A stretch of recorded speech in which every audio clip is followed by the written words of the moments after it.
A Russian Army T-72 main battle tank, probably a late model T-72B with Kontakt-5 Explosive reactive armour, sits silent by the side of a building somewhere in the Donbas region.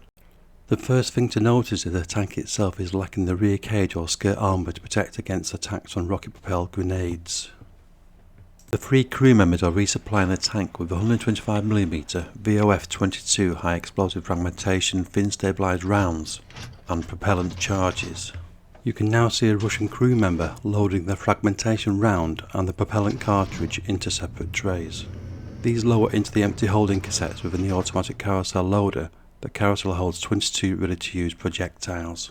There is additional storage for a further 17 rounds of ammunition and propellant cartridges, which are stored in the turret and floor area. These stored rounds can be loaded directly into the 125mm smoothbore gun bridge or used to top up the carousel.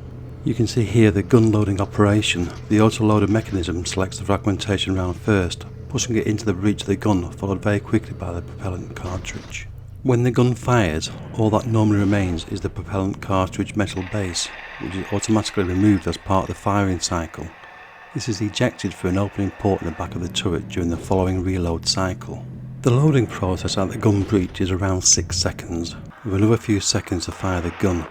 The Russian military claim a well-trained crew can fire 4 rounds a minute, citing the total autoloading cycle from the carousel to the breech for each reload is around 15 seconds. Life for the tank crew is very cramped, even claustrophobic.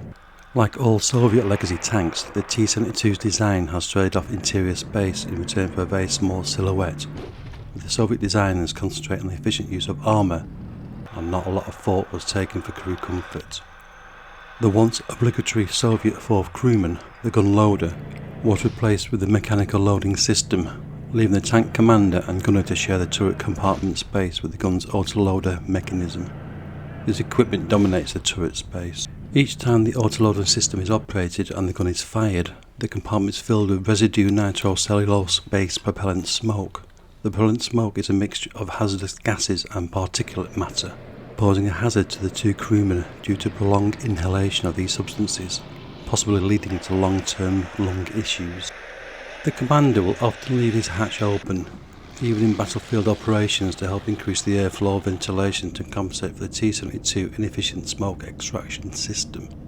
This also applies to this BMP-3 Infantry fighting vehicle, seen here operating in the Donbas area with a T-72B equipped with multiple Kontakt-5 Explosive reactive armour bricks. Again, very often a hatch will be left open to ventilate propellant smoke. However, this smoke is unlikely to be the tank crew's main worry.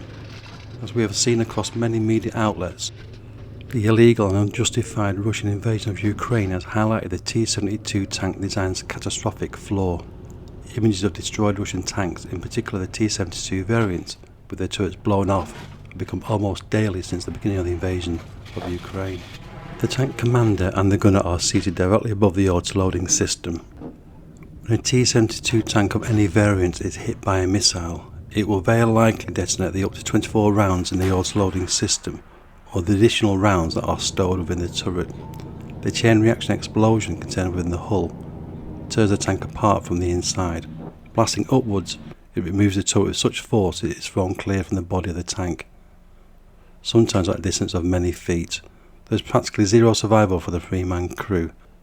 This decapitation vulnerability has been given the name the Jack-in-the-Box effect. Thanks for watching.